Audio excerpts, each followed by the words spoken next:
अस्सलाम वालेकुम, मेरा नाम वर्दा असद है और मैं आईआरसी से आप सबसे मुखातिब हूँ। मेरे साथ आज सर सगीर मौजूद हैं। आज का हमारा बहुत ही इंटरेस्टिंग टॉपिक है जो कि फ़ीमेल से रिलेटेड है कि कैसे आजकल हमारी फ़ीमेल्स ख़वातीन एडिक्शन का शिकार हैं, उनकी ओवरऑल लाइफ पे क्या इफ़ेक्ट है। तो सर मेरा आपसे सवाल ये है कि जो हमारी फ़ीमेल्स हैं उनमें ठीक है। सब्सटेंस यूज़ डिसऑर्डर के मौजूदा सूरत हाल को आप कैसे बयान करेंगे? ड्रग एडिक्शन को अगर हम समझना चाह रहे हैं in term of gender differences के मेल फीमेल्स में क्या इनका रेशो क्या है, क्या तनासब है और फिर जो इसकी प्रॉब्लम्स हैं, ड्रग एडिक्शन के जो इफ़ेक्ट्स हैं वो मेल्स को कैसे इम्पेक्ट करते हैं, फीमेल्स को कैसे इम्पेक्ट करते हैं। फिर इसी तरह से treatment related treatment seeking attitudes जो हैं वो मेल्स फीमेल्स में कैसे हैं। तो डेफ़िनेटली इसको देखने के लिए आपको हिस्टोरिकली देखना होगा। अगर हम पीछे जाएँ तो 1980s में जो 80s में अगर हम देखें तो उस वक़्त ड्रग्स जो थे, सब्सटेंस था, ये ज़्यादातर मेल एट्रिब्यूटेड चीज़ थी कि ये जो ड्रग्स से रिलेटेड एक्टिविटीज़ हैं, ज़्यादातर मेल्स किया करते थे और मेल्स इसमें ज़्यादा इन्वॉल्व होते थे। जैसे-जैसे आगे चीज़ आती गई, ग्लोबलाइज़ेशन हुई और फीमेल्स भी जैसे उनके भी सोसाइटी में एक एक्टिव रोल आना शुरू हुआ, जॉब्स में, सोशल लेवल पे, प्रोफेशनल लेवल्स पे, इंटरेक्शन सोसाइटी में, तो ड्रग की भी अवेलेबिलिटी, उसका भी एक्सेस ईज़ी होना शुरू हुआ। तो फीमेल्स की भी रिलेटिवली जो रेशो है, अगर 80s से कंपेयर करें आज में, तो उसमें सिग्निफिकेंट चेंज आया है। तकरीबन यूँ समझ लें कि 60% 70% उसमें इंक्रीज़ हुआ है, जो कि पहले बहुत कम होती थी। एक तो ये ज़हन में रखने की ज़रूरत है। दूसरा जो है, हमें ये भी देखना चाहिए कि सब्सटेंस मुख्तलिफ़ किस्म के हैं, मुख्तलिफ़ किस्म की मंशियात हैं, जिसमें अल्कोहल है, हेरोइन है, आइस है, इसी तरह से जिसे क्रिस्टल मेथ कहते हैं या मेथाम्फेटामिन कहते हैं, और इससे जुड़े जो है ना बाकी जैसे सिगरेट है, टोबैको से रिलेटेड चीज़ें हैं, फिर जिसे कैनबिस कहते हैं, चर्स कहते हैं, और कोकेन वगैरह, ये वो ड्रग्स हैं जिनका इस्तेमाल हो रहा है आजकल, और फीमेल्स में भी इनका इस्तेमाल जो है वो बढ़ता चला जा रहा है। और ख़ास करके जो यूनिवर्सिटी स्टूडेंट्स हैं, हॉस्टलाइट्स जो हुँ। फीमेल्स हैं, और इसी तरीके से जो वर्किंग जो फीमेल्स हैं, अब डिफरेंट रीज़न्स हैं कि इन लोगों के लिए ड्रग का एक्सेस बहुत इजी है, पीयर प्रेशर है, फिर डिफरेंट फीमेल्स में इमोशनल इश्यूज भी ज़्यादा रहते हैं, सोशल प्रेशर्स हैं, सोसाइटल लेवल्स पे हुँ। चीज़ें होती हैं, रिलेशनशिप रिलेटेड इश्यूज होते हैं, जिसकी वजह से होता यूँ है कि ड्रग एडिक्शन जो है ना वो बढ़ती चली जाती है। ऐसे पार्टनर्स मिल जाते हैं, ऐसे फ्रेंड्स होते हैं जो ड्रग का इस्तेमाल कर रहे होते हैं, तो चांसेस फीमेल्स के ड्रग में आने के बढ़ जाते हैं। और यही वजह है कि आजकल जो फीमेल्स हैं उनका जो है वो यूँ समझ लें कि 20% जो as compared to male, 20% females जो हैं वो कैनबिस और अल्कोहल एडिक्शन, जो हमारी अपर जो क्लास है, upper middle class socio economic, उसमें ये बहुत कॉमन है। अब ये ट्रेंड है जो डेवलप होता चला जा रहा है, जिसमें एडवर्टाइज़मेंट है, सोशल मीडिया है, इसके साथ-साथ जो मूवीज़ हैं या सीज़न्स हैं हम देखते हैं जिनसे इंस्पायर्ड होते हैं, और वहाँ पे सब्सटेंस यूज़ जो है वो रीइन्फोर्स कर रहा होता है इस तरह के पैटर्न्स। अच्छा, इसके साथ-साथ जैसे सेक्सुअल अब्यूज़ है, फ़िज़िकल अब्यूज़ है, ट्रॉमा है, आपने देखा होगा depression, anxiety, stress related issues females में ज़्यादातर कॉमन होते हैं। यही वजह है कि ये जो फैक्टर्स हैं इनसे related self medication, as a self medication females drug की तरफ आ रही होती हैं। सो डिफरेंट फैक्टर्स कंट्रीब्यूट कर रहे हैं, फीमेल्स को डिफरेंटली इम्पैक्ट कर रहे हैं। और फिर एक और जो एक स्पेसिफाइड ट्रेट है जो फीमेल से रिलेटेड, कि फीमेल्स की जो ट्रांजिशन है यूज़ टू एडिक्शन, वो बहुत तेज़ है, स्विफ्ट है, बड़ी जल्दी से डेवलप हो जाती है। फॉर एग्ज़ाम्पल अगर मेल और फीमेल एक साथ ड्रग एडिक्शन स्टार्ट करते हैं या ड्रग इनटेक एक्सपेरिमेंट करते हैं, तो फीमेल्स बहुत ज़्यादा चांसेस में हैं कि वो एडिक्शन जल्दी डेवलप कर सकते हैं। इसमें बायोलॉजिकल, एनवायरमेंटल और उनके specific psychological factors role play कर रहे होते हैं, जिसकी वजह से फीमेल्स जल्दी एडिक्शन डेवलप कर लेती हैं। तो सर जैसे आपने बताया कि काफ़ी सारे फैक्टर्स होते हैं जिनका इफ़ेक्ट होता है कि उस वजह से फीमेल्स ड्रग की तरफ ज़्यादा उनका रुझान है, जैसे डिप्रेशन, स्ट्रेस, एंजाइटी। तो क्या चाइल्डहुड ट्रॉमा भी किसी हद तक इस चीज़ की वजह है? देखिए, चाइल्डहुड ट्रॉमा को हुँ। सबसे पहले हमें ये देखना होगा चाइल्डहुड ट्रॉमा में कौन से ऐसे फैक्टर्स हैं जो आ सकते हैं। जैसे निगलेक्ट है, पेरेंटल निगलेक्ट, अगर हुँ। माँ-बाप मौजूद नहीं है और बच्चे को छोड़ देते हैं और बच्चा अकेला है, ठीक है? इसी तरह से उसका बच्चे का केयर टेकर्स जो हैं, उसकी अपनी साइकोलॉजिकल हेल्थ कैसी है, उसकी अपनी ड्रग हुँ। रिलेटेड इन्वॉल्वमेंट क्या है। अगर इस तरह के फैक्टर्स हैं, जैसे निगलेक्ट के साथ-साथ इमोशनल अब्यूज़ है, चाइल्ड जो अपब्रिंगिंग है या पेरेंटिंग स्टाइल है, वो बड़ा एग्रेसिव है या वो बहुत ही कन्फ्यूजिंग है, कभी तो बहुत पॉजिटिवली इंटरेक्ट करते हैं, कभी तो बहुत बुरे तरीके से इंटरेक्ट कर रहे हैं। इसके साथ-साथ अगर फिज़िकल पेरेंटिंग में फिज़िकल अब्यूज़ है, तो और या फिर कोई सेक्सुअल अब्यूज़ हुआ हो बच्चे के साथ, अब ये वो सारे के सारे ट्रॉमा हैं, जो मिलकर चाइल्ड ट्रॉमा या चाइल्ड अब्यूज़ को हम जो है ना लेबल कर लेते हैं। अब ये जो चाइल्ड अब्यूज़ है, डेफ़िनेटली ये लेटर ऑन किसी न किसी डिज़ीज़ को लीड करेगी, साइकोलॉजिकल स्टेट डिस्टर्ब करेगी। For example in childhood trauma की वजह से डिप्रेशन भी तो डेवलप हो सकता है, एंग्ज़ायटी पैदा हो सकती है कुछ लोगों में, और इसके अलावा जो बाकी डिज़ीज़ हैं वो भी पैदा हो सकती हैं। तो डेफ़िनेटली चाइल्ड अब्यूज़ अगर रिपोर्टेड है या चाइल्ड अब्यूज़ किसी ने एक्सपीरियंस किया है, तो वो वल्नरेबल होते हैं, क्योंकि उनकी फीलिंग्स ठीक नहीं है, वो साइकोलॉजिकली अच्छा फ़ील नहीं कर रहे होते। लाइफ में मीनिंग्स, रिलेशनशिप्स लोगों के साथ, फैमिली के साथ, ट्रस्ट डेवलप नहीं होता, ट्रस्ट डेफिसिट होता है। अब इन सारी जो ये जो एक स्पेसिफिक टाइप ऑफ पर्सनैलिटी लेके जो बच्चा बड़ा हो रहा है, तो उसमें साइकोलॉजिकल जो ट्रांजिशंस हैं एज के साथ-साथ, जैसे टीन एज है, अर्ली एडल्टहुड है, जब आप इसमें जाते हैं तो आपके रोल्स भी डिफ़ाइन हो रहे होते हैं। आपने जो पहले सेल्फ सेंटर्ड चीज़ें थीं, अब आपने सोशल लेवल पे, पर्सनल लेवल पे, फ़ैमिलियल लेवल्स पे देखनी है, इंटरैक्ट करना है। फीमेल्स हैं, उनकी शादियाँ होनी हैं, उनके रिश्ते होने हैं, उनका जो ये एक एक्स्ट्रा बर्डन होता है for females as compared to male. तो अब ये वो सारी चीज़ें जो कि साइकोलॉजिकल स्ट्रेन डेवलप कर सकती हैं, और जैसे ये साइकोलॉजिकल स्ट्रेन डेवलप होता है, तो समहाउ आप रिलीफ सीक करते हैं कि इससे छुटकारा हासिल हो, इस तकलीफ़ से आपको निजात या आराम मिल सके। अब कुछ लोगों का अगर सब्सटेंस रिलेटेड या स्पेसिफिक प्रोफ़ेशंस होते हैं, जैसे नर्सिंग प्रोफ़ेशन है, मेडिकल का प्रोफ़ेशन है, अब ये लोग जो मेडिसिन्स हैं, ओपियाइड्स हैं या सेडेटिव्स हैं या इस तरह की जो स्लीपिंग पिल्स हैं, उनका इनकी ज़िंदगी में एक इंटरेक्शन हो जाता है। इन्हें बेसलाइन वो जो एजुकेशन है इन चीज़ों के बारे में, या कोई ऐसा फ्रेंड है, कोई ऐसा दोस्त है, कोई ऐसा फैमिली मेंबर है, जानने वाला है, वो कोई इंट्रोड्यूस कर सकता है, यार ये पिल ले लो, बड़ा आपको ये हेडेक ख़त्म हो जाएगा, आप रिलैक्स हो जाएँगे, और उसके बाद होगा क्या? कि आप वो पिल खुद से खाना शुरू कर देंगे। वैसे बगैर प्रिस्क्रिप्शन के आपने ले ली, किसी दोस्त ने रेफ़र की, आप वो गोली खा रहे हो, खाते-खाते उसकी एडिक्शन हो गई। अब आप जब भी सैड फ़ील करते हो, बैड फ़ील करते हो, साइकोलॉजिकली अच्छा फ़ील नहीं कर रहे, आपने वो गोलियाँ खा लेनी है। फिर जब उनकी टॉलरेंस डेवलप हो जाएगी, तो अब आप ज़्यादा बढ़ाना शुरू कर देते हैं। तो ये इस तरह से एडिक्शंस जो है ना वो डेवलप होती हैं। तो सर क्या आप मुझे बता सकते हैं कि ड्रग्स जो हैं वो फीमेल की फ़िज़िकल हेल्थ को कैसे अफ़ेक्ट करते हैं और उनकी मेंटल हेल्थ को भी? देखें, फिज़िकल हुँ। हेल्थ में जैसे फीमेल्स में डिफरेंट जो है ना वो हार्मोनल इश्यूज़ होते हैं, डिफरेंट हार्मोनल बैलेंस और इम्बैलेंस चल रहा होता है, उनके डिफरेंट ऐसी चीज़ें होती हैं जो स्पेसिफिक टू फीमेल्स होती हैं। और ड्रग एडिक्शन किसी भी टाइप का हो, कि वो जब भी इस्तेमाल किया जाए, तो फीमेल्स को फ़िज़िकल इम्पैक्ट हार्मोनल लेवल पे डेफिनेटली होता है।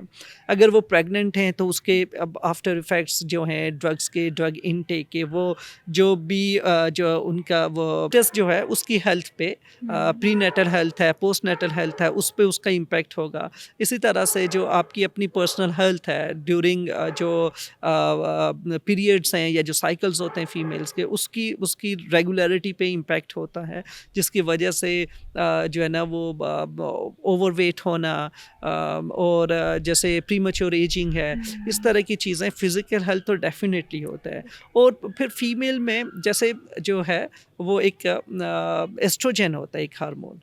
ये बेसिकली एडिक्शन की जो ख़ास करके स्टिमुलेंट्स हैं और स्टिमुलेंट्स की डिपेंडेंसी, क्रेविंग, उसमें ये बहुत ही इसका एक जो है एक इम्पॉर्टेंट रोल होता है, जिसकी वजह से फ़ीमेल्स ज़्यादा ड्रग्स करते हैं। इवन अल्कोहल कंजम्पशन है वो बहुत ज़्यादा होती है एज़ कम्पेयर टू मेल। ठीक है, तो ये सारी चीज़ें जो फिज़िकल एट्रीब्यूट्स हैं डेफिनेटली वो जैसे स्टिमुलेंट्स की क्रेविंग है, ड्रग रिलेटेड एटीट्यूड्स हैं और ड्रग की से रिलेटेड प्लेयर जो है उसको इन्हेंस करने में और फैसिलिटेट करने में एक फ़ीमेल को हेल्प कर रही होती है उनकी बॉडी। बेसिकली उनका डिज़ाइन इस तरह से होता है कि वो ज़्यादा वल्नरेबल होती हैं। इसी तरह से जैसे साइकोलॉजिकल हेल्थ है, तो अगर कोई फॉर एग्ज़ाम्पल हम अगर इसे लेके चलते हैं, जैसे कि स्टूडेंट्स की बात की जाए तो पाकिस्तान में रिसर्चर्स ने ये भी स्टैटिस्टिक्स शेयर किए हुए हैं कि अगर 15 स्टूडेंट्स एडमिट होते हैं किसी भी यूनिवर्सिटी में, तो उनमें से 11 ऐसे स्टूडेंट्स होंगे जो यूनिवर्सिटी में आने से पहले से ड्रग्स यूज़ कर रहे हैं। ठीक है, अब अगर इससे और पीछे चले जाते हैं तो यूँ देख लें कि 80% टू 90% जो पर्सनस होते हैं या इंडिविजुअल्स हैं वो सिगरेट जो है वो अर्ली एज से स्टार्ट कर लेते हैं, इवन स्कूलिंग से स्टार्ट कर लेते हैं और स्कूल टाइम से, इवन यूनिवर्सिटी कॉलेजेस में आने से पहले, इवन 18 साल से पहले बच्चे जो है ना वो सिगरेट स्टार्ट कर लेते हैं। और सिगरेट जो है वो गेटवे है towards all kind of drugs. ये बेसिकली एक यूँ समझ लें कि ओरिएंटेशन है, आपको मंशियात की दुनिया में लेके जाने वाली चीज़ वो टबैको है, सिगरेट रिलेटेड चीज़ें हैं।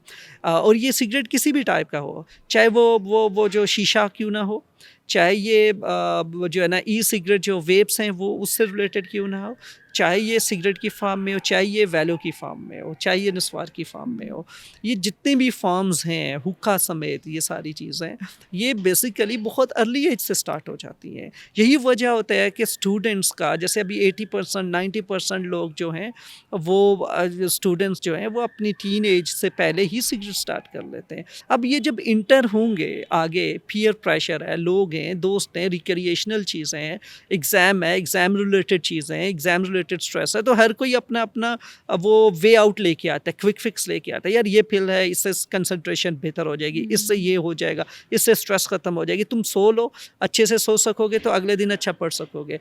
डिफरेंट मेस, डिफरेंट कहानियाँ, जो एक इंस्टीट्यूट है, एक यूनिवर्सिटी है, एक कॉलेज है, और जो ये स्टडिंग इंडिविजुअल्स हैं, ये बेसिकली वहाँ से इंस्पिरेशन लेते हैं, एक दूसरे से नॉलेज शेयर हो रहा होता है, जो बग़ैर देखे हुए वो एज एक इम्पल्सिव एज होती है, टीन एज, और इससे रिलेटेड जो चीज़ें हैं, तो उस वक्त आप कंसिक्वेंसेस नहीं सोच सकते कि ये जो कर रहा हूँ ये वक्ती है या आगे क्या होने वाला है, लेटर ऑन क्या होना है। तो ये चीज़, ये कंसिक्वेंसेस लेटर ऑन डेवलप होते हैं, तब तक आप एडिक्शन डेवलप कर चुके होते हैं। और सिगरेट से कैनबिस के साथ अल्कोहल है, फिर ये सारी चीज़ें, तो रिक्रिएशनल पर्पस से एक्चुअली स्टार्ट होना होता है ये चीज़ें।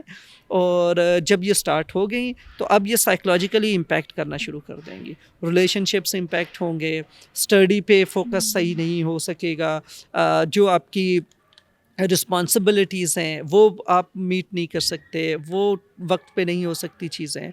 इसी के साथ साथ जो फिर इमोशनल रिलेशनशिप्स में बच्चे इन्वॉल्व होना शुरू हो जाते हैं, टीन एज से रिलेशनशिप्स में चले गए। अब रिलेशनशिप्स रिलेटेड स्ट्रेसर्स हैं, आज ये बात होगी, कल ये बात होगी, आज नाराज़गी है, कल दोस्ती है, इस तरह की चीज़ें इन्हें साइकोलॉजिकली वल्नरेबल बना रहे होते हैं। और रिलेशनशिप में, टाइम मैनेजमेंट में, स्टडीज़ पे आप आहिस्ता आहिस्ता अपना जो फंक्शनिंग है वो लूज़ करना शुरू हो जाता है। जैसे जैसे ये फंक्शनिंग ख़त्म होती है, ख़राब होती है, इसमें परेशानी या मसाइल पैदा होते हैं, तो साइकोलॉजिकल हेल्थ ख़राब हो रही है। अब स्ट्रेसर्स इतने सिग्निफिकेंट हो रहे हैं, या इतना उनका वाज़े आप पे असर नज़र आना शुरू हो गया है कि आपकी कोई ना कोई डिप्रेशन, एंग्जाइटी और इस तरह की नफसियाती जो मसाइल हैं वो सामने आना शुरू हो गए हैं। जब ये मसाइल सामने आते हैं तो अगर सब्सटेंस इनटेक इनिशियली कहीं ना कहीं रहा है या था तो वो और ज़्यादा हो जाएगा, क्योंकि अब आपको ज़्यादा ज़रूरत है, क्योंकि अब आपको ज़्यादा रिलैक्सेशन की ज़रूरत है, क्योंकि आप पहले से ज़्यादा स्ट्रेस्ड आउट हैं, पहले से ज़्यादा मसाइल में घिरे हुए हैं। तो आप उन मसाइल को मज़ीद, जो मसाइल पैदा कर रहे हैं ड्रग्स, बग़ैर जाने आप उनको मज़ीद बढ़ा रहे हो और आपको लग रहा है कि ये मुझे वक्ती तौर पे थोड़ी देर के लिए सुकून मिल जाता है या मैं रिलैक्स कर सकता हूँ। तो आप रिलैक्स करने के लिए एक ऐसी चीज़ इस्तेमाल कर रहे हो जो आपको एक्चुअली स्ट्रेस दे रही है। सो स्ट्रेस जाएगा नहीं, वो एक्यूमुलेट हो रहा है, वो जमा हो रहा है और बढ़ता चला जा रहा है।